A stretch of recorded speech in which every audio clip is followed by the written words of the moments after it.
Welcome to today's Explainer. We are taking a massive, wide-ranging daily news brief from August 2026 and boiling it down to one overarching macro trend that is completely defining our world right now. And that trend? It's friction. Think about it. Whether you're looking at massive tech investments, international shipping lanes, or even the environment right outside your window, the gears of the global system are literally grinding. Today, we're going to map out exactly where these bottlenecks are forming, and more importantly, what they mean for our future. Okay, let's dive into our roadmap for today. We've got 4 main stops. First, the AI reality check. Second, geopolitical and legal bottlenecks. Third, a planet under pressure. And fourth, markets on the move. Let's get right into it. Starting things off with Section 1, the AI reality check, physical and financial limits of the boom. So we're looking at the tech sector first, where all that breathless enthusiasm for artificial intelligence is increasingly colliding with some very hard physical realities. You might have heard this term getting tossed around lately, recursive self-improvement. Basically, it's this sci-fi sounding phase where AI systems autonomously build smarter versions of themselves without any human help.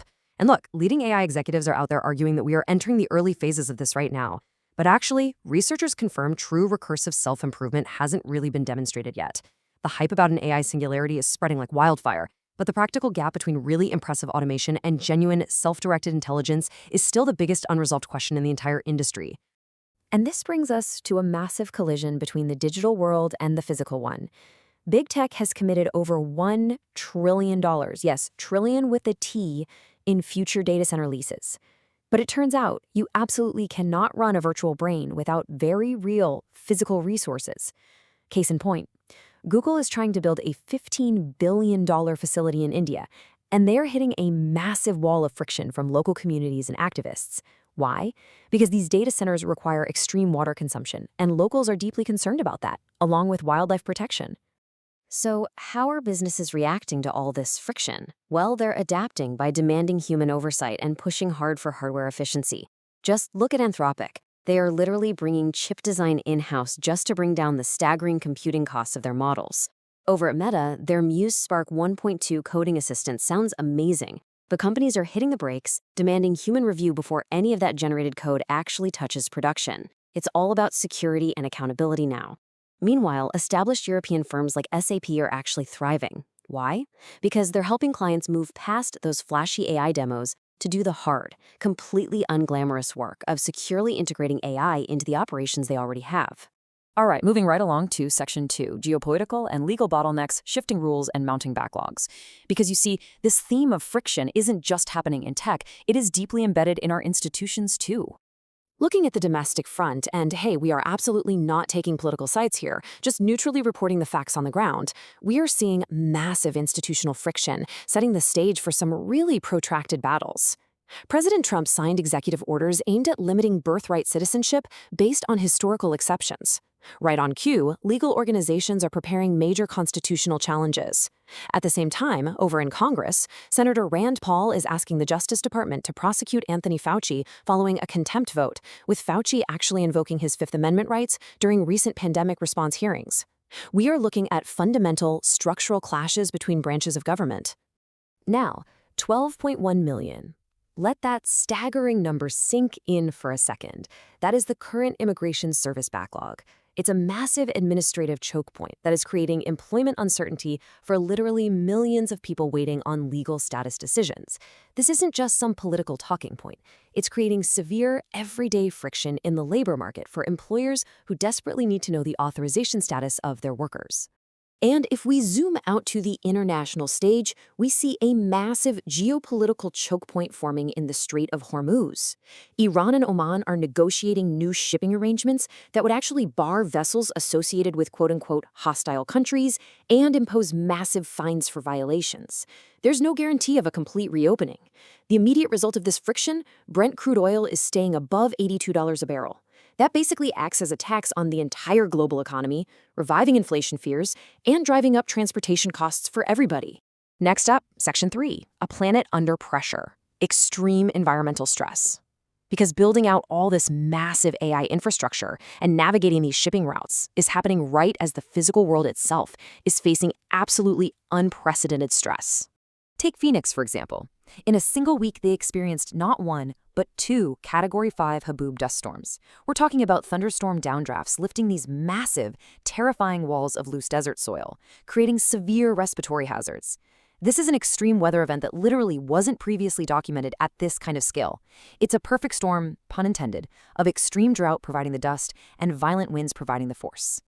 And it's not just Phoenix. These compounding environmental pressures are forcing cities all over the world into constant crisis response mode. New York City had to activate emergency plans because tropical humidity pushed apparent temperatures past 100 degrees. Over in Europe, severe heat and low river levels are completely disrupting electricity generation and river shipping. We even have federal officials tracking a deadly cyclosporiosis outbreak linked to lettuce that's already reached 15 states. And out west, the wildfire danger is so intense that lawmakers are actually trying to restrict prediction markets that let people legally wager on wildfires. They're worried it creates a perverse financial incentive for arson. I mean, friction is literally everywhere you look. But in a strange twist of irony, both NOAA and Colorado State University have actually lowered their Atlantic hurricane expectations this year, predicting around 9 to 13 named storms. And the reason why is fascinating. A strengthening El Niño is expected to produce wind shear that essentially chops the tops off developing storms, limiting their formation. So the friction of global atmospheric changes is acting as a natural brake on hurricanes, even while that very same El Niño makes heat and drought much worse everywhere else. Which brings us to our final stop, Section 4, Markets on the Move, the Economic Waiting Game. Let's look at how all these technological, geopolitical, and environmental bottlenecks ultimately flow right into the global economy. Right now, Wall Street is holding its breath. Global markets are basically stuck in a giant holding pattern, desperately waiting for the U.S. employment report. They need this data to figure out the direction of hiring, wages, and, crucially, interest rates. Investors are just pausing, waiting to see if the U.S. labor market is cooling down enough for the Federal Reserve to lower rates, or if inflation pressures like from those oil choke points we talked about are going to force rates to stay high. And the ripple effects of this wait-and-see approach are very real. Right now, as a result of a global bond sell-off, mortgage rates have climbed to about 6.81%. Unsurprisingly, home purchase applications just dropped by 3% because affordability is tightening up. Think about the friction this creates for the average family. People are just locked out of the housing market, waiting for a break in the financial weather that hasn't arrived yet. And this brings up a fascinating dynamic in the broader market. Investors are becoming incredibly selective. They're demanding actual proof that these trillion-dollar, energy-guzzling AI commitments are going to produce sustainable returns. While retail buyers are super enthusiastic about tangible, cash-generating businesses like SpaceX's Starlink, there is mounting deep skepticism about big tech's massive capital expenditures on unproven AI infrastructure. Investors no longer want just the promise of a smarter AI future. They want to see the actual math. So, as we wrap up today's explainer, here's what I want you to take away and really think about. How are all these interconnected points of friction going to reshape our economy in the months ahead? If AI data centers can't get the water and power they need, does the whole tech boom just stall out? If the Strait of Hormuz remains restricted, how high does inflation actually go? With compounding pressures across AI infrastructure, global shipping, and extreme climate events, which bottleneck is going to break first? Keep your eyes on these choke points because whichever one snaps first will absolutely dictate the next era of our global landscape. Thanks for joining me today.